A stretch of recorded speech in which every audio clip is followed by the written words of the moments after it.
High, good afternoon friend. আজ আমি রান্না করছি পোস্ত। দেখুন, ভালো করে আলুটাকে ধুয়ে নিয়েছিলাম, তারপরে কড়াইয়ে তেল দিলাম, তারপরে আলুটা নাড়ছি নুন হলুদ দিয়ে এটা ভালো করে হলুদ দিলাম, দিয়ে এবার নাড়ছি তাড়াতাড়ি করে।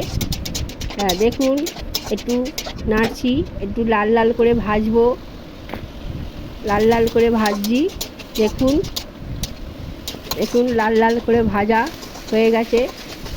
দেখুন লাল লাল করে ভাজছি।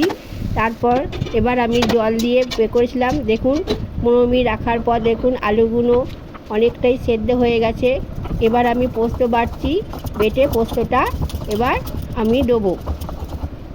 পোস্তটা বাটা হয়ে এসেছে, বাটছি। এবার আমি পোস্তটা কড়াই দিয়ে দিলাম।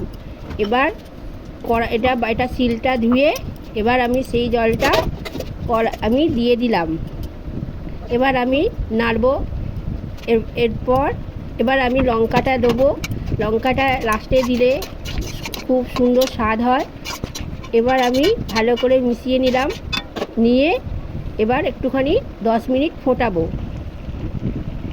10 মিনিট হয়ে গেলে এবার আমি হয়ে গেল 10 মিনিট হয়ে যাওয়ার পর আবার আমি নামিয়ে